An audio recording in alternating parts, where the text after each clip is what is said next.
Hello and welcome to Business Today Television. I'm Siddharth Zarabi and with me, Bharat Kaushal, the Managing Director of Hitachi India Private Limited, one of the most storied firms out of Japan. Japan, a country that has invested a lot in India and continues to do so. Bharat, welcome to this conversation, which we are thankfully doing indoors as it snows outdoors here at the India Lounge in Davos. So, how's your Davos experience been so far?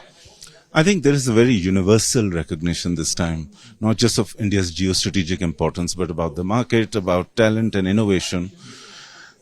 It's important because India seems to have championed its digital journey. And in the speed of change, innovation is already a flag put up in the global scene. And green is a chance for India to mix operating technologies with IT and take another championship position.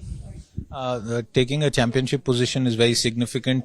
I don't know if you were amongst those CEOs who were polled by PwC recently, a global poll out of 4,400 plus odd CEOs.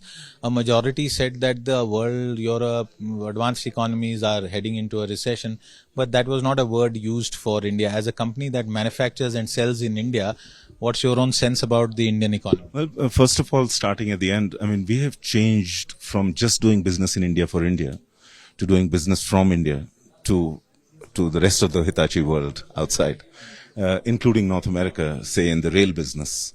So that's a big point.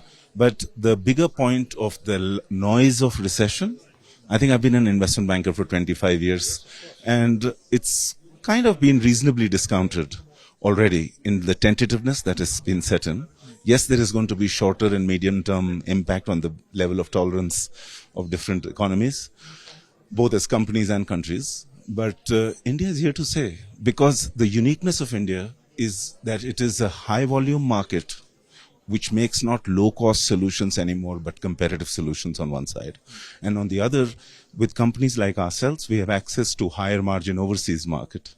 And so businesses are here to stay, from digital to capital goods. So, are you saying that not just Japanese firms, which invested in India many decades ago, but other firms are also looking at India as a long-term alternative to China, at least?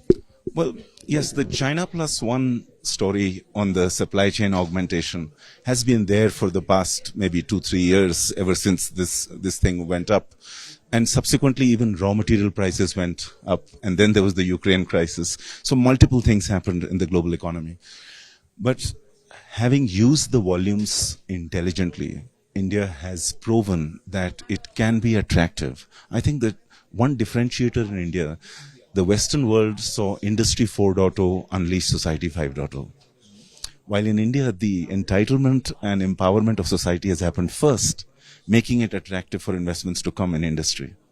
So from that standpoint, there is a new way in which the first level of digital has been aggregator, and the asset owners are still at 8 or 10%.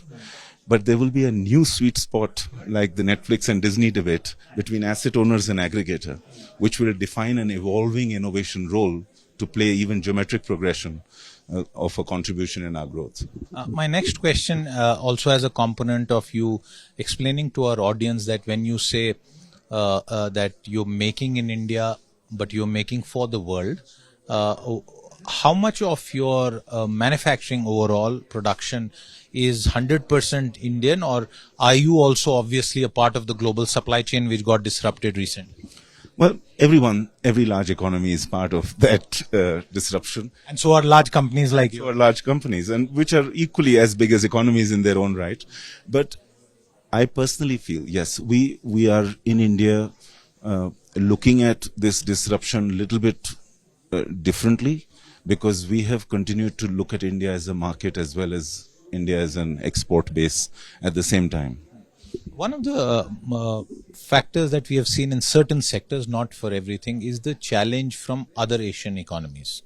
Lower cost, much more efficient to some extent, and perhaps in some ways easier to do business in. Is that really sort of relevant for all sectors, or is it just like for textiles and maybe a few others? No, I think it is partly true. I can't deny that the experiences even of Japanese companies in, say, Southeast Asian markets has been phenomenal. However, when you look at the potential of doing this hybrid mix of market size, I mean, when you look at a country like Japan or even large economies, there has to be an appetite to absorb the might of those economies to tell their story right. They want to be on the roadshow leading something because the world is rebuilding capacities. What India is doing in the name of competitiveness as opposed to low cost, as I said, is it is also enhancing capability development. Government is for the first time funding in capital goods. So when they are funding and allowing you to keep the IPR, that's a phenomenal shift because everywhere else this experience has not been there. So there are a few differentiators and few things that we still need to learn and improve upon. Are you in a position to talk about what are those things that we need to learn and improve upon? I think fundamentally the consistency when it comes to implementation of large projects is the sync between center and the state. Some states, without doubt, have performed amazingly well in terms of being direct invitees to opportunities. But when you do long-term relationships, they are like partnerships. When you do a metro in a project, when you do smart grids, you're going to stay in the game for a very long time. You need the consonance and harmony. I mean, you see, I represent a culture where 99 is not 100. And I am sometimes busy in the last few months of everything, using guerrilla tactics to make sure that I can communicate the right message and it doesn't spoil my show for the next and the next investment. That's a very, very important point that you make. I also want to take this opportunity to quickly discuss Hitachi's plans for India. You're both a B2C and a B2B company. I think Hitachi for air conditioners is perhaps one of your most massively advertised items, but there's a lot that you do. So how would you explain to the lay viewer, the average viewer, what is Hitachi India all about? See, we have a 90-year history in India. The first railway locomotive in 1953 came from Hitachi. The turbines of Bhakra Nangal Dam are still working, and they came from Hitachi. But that's Japanese quality. Yes, but at the same time, now we rode a twin track. We rode on India's digital journey, went on straight to the society, and looked at life cycles which are here to stay. You know, if digital India wants to assimilate rural households into the definition of middle class, what is the common denominator? Education and health in every home across the country. All Kendriya Vidyalayas run on our platform. Several states with local dialects. The whole platform, you can showcase it. On healthcare, if you go to Ayushman Bharat's website, we are one of those telemed solutions which are available as Ayushman Bharat compliant for any state. And in payments, we have a joint venture with State Bank of India.